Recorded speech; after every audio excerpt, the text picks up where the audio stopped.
सविनय जय भीम. मी डॉक्टर आनंद हबळे, आष्टा तालुका वळवा, जिल्हा सांगली.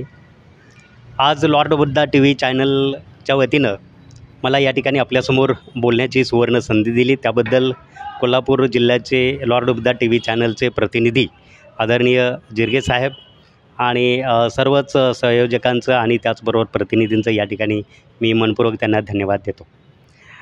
खरं तर आज मी माझं मत सांगत असताना मला खूप आनंद होत आहे, कारण का गेली 30 ते 40 वर्ष झालं महाराष्ट्रामध्ये अनेक क्षेत्रांमध्ये काम करत असताना मला जे काही कला आत्मसात झाली, कारण का म्हटलं जातं की कला ही माणसाला संजीवनी देते, जगायला शिकवते.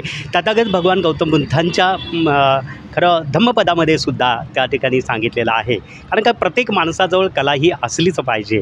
आणि म्हणून मी कलेच्या बाबतीमध्ये विचार करत असताना समाजामधले जे काही वेदना आहेत, समाजामधली जे काही दुःख आहेत, समाजामधले जे काही प्रश्न आहेत, ते माझ्या कविता, कथा, त्याचबरोबर एकपात्री, एकांकिका, तर या लेखनाच्या माध्यमातून मी व्यक्त करत आलो. महाराष्ट्रामध्ये अखिल भारतीय साहित्य संमेलनापासून ते महाराष्ट्रातल्या अनेक साहित्य संमेलनामध्ये, फुले शाहू आंबेडकर साहित्य संमेलन असेल, दलित साहित्य संमेलन असेल किंवा आदिवासी साहित्य संमेलन असेल, तर अशा अनेक साहित्य संमेलनामध्ये माझ्या कविता सादर करण्याची मला संधी मिळाली. आणि त्याचबरोबर समाज हा व्यसनाधीन, म्हणजे आजचा तरुण हा व्यसनाधीन होत निघालेला आहे, हे अनेक दिवसापासून आपण पाहत आलेलो आहे. आणि या तरुणाला, या तरुण वर्गाला, या मुलांना खऱ्या अर्थानं व्यसनापासून ते दूर जावेत म्हणून समाजातला एक प्रश्न घेऊन मी अरे संसार संसार नावाचं एक पात्री नाटक मी तयार केलं. ते व्यसनमुक्तीवर नाटक आहे की ज्या नाटकामध्ये मी स्वतः 4 ते 5 भूमिका मी सादर करतो. आणि वेगवेगळे कार्यक्रम असतील, डॉक्टर बाबासाहेब आंबेडकरांची जयंती असेल, छत्रपती शिवरायांची जयंती असेल, महापुरुषांच्या वेगवेगळ्या जयंत्या असतील किंवा वेगवेगळे सामाजिक कार्यक्रम असतील, शाळा कॉलेजमधले कार्यक्रम असतील, तर अशा या कार्यक्रमांच्यामध्ये जशी परिस्थिती असेल तशा पद्धतीने मी एक पात्री नाटक सादर करत आलो. मला खरं एक सांगायचं वाटतं की आदिवासी भागांमध्ये, म्हणजे ठाणे जिल्ह्यांमध्ये, शहापूर तालुक्यामध्ये कार्यक्रम करत असताना तिथल्या ग्रामीण भागातल्या विद्यार्थ्यांना खरं साहित्य म्हणजे काय माहिती नाही आहे, किंवा कोणत्या शब्दाला काय शब्द वापरला जातो हे माहिती नाही. तर अशा शब्दांची जाणीव करून देण्याचं काम या कलाकृतीच्या माध्यमातून करण्याचा मी प्रयत्न केला. आत्तापर्यंत हजारो प्रयोग महाराष्ट्रामध्ये मी यशस्वी केलेले आहेत.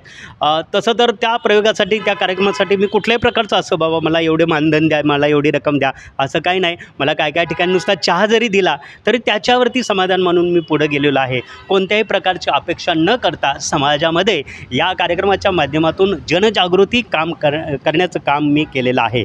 आणि हे करत असताना आपल्या लॉर्ड बुद्धा टी व्ही चॅनलचे कार्यक्रमसुद्धा जेव्हा लॉन्च झाले, आज 14 वर्ष या चॅनलला म्हणजे पूर्ण होत आहेत, याचा आम्हाला सार्थ अभिमान आहे.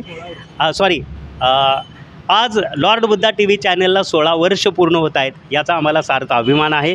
परंतु सुरुवातीच्या काळामध्ये आम्ही लॉर्ड बुद्धा टी व्ही चॅनलच्या माध्यमातून सांगली जिल्हा असेल, कोल्हापूर जिल्हा असेल, अनेक कार्यक्रमामध्ये भाग घेतलेला आहे आणि त्यासाठी आम्हाला संधीसुद्धा लॉर्ड बुद्धा टी व्ही चॅनलने दिलेली आहे. परंतु आज हे मला जे आज बोलण्याची संधी मिळालेली आहे ते म्हणजे मी आत्तापर्यंत केलेल्या कार्याचा, कला क्षेत्रातील असेल किंवा सामाजिक क्षेत्रातील असेल, या 30 ते 40 वर्षाच्या कामाचा उल्लेख खऱ्या अर्थानं ज्यांनी माझी या ठिकाणी दखल घेतली ते world humans commission, protection commission नवी दिल्ली, तर या संस्थेच्या वतीनं मला नुकतीच मंत्रालयामध्ये सामाजिक न्यायमंत्री संजय सिरसाट साहेब आणि अशा अनेक मान्यवरांच्या उपस्थितीमध्ये मला ती डॉक्टरेट बहाल करण्यात आली. मला खऱ्या अर्थानं हे जे डॉक्टरेट मिळालेले आहे हे समाजाचं ऋण आहे. डॉक्टर बाबासाहेब आंबेडकरांचे, फुले शाहू आंबेडकरांचे, छत्रपती शिवरायांचे, महापुरुषांचे विचार खऱ्या अर्थानं मला प्रेरणादायी ठरलेले आहेत. आणि या महापुरुषांना आणि माझ्या या समस्त बांधवांना, समाज बांधवांना मी माझी ही डॉक्टरेट मी अर्पण करतो आहे. आणि इथून पुढं मी असंच काम करत राहीन. शेवटपर्यंत मी समाजासाठी सातत्याने माझ्या कलाकृतीच्या माध्यमातून मी काम करत राहीन. धन्यवाद. जय भीम.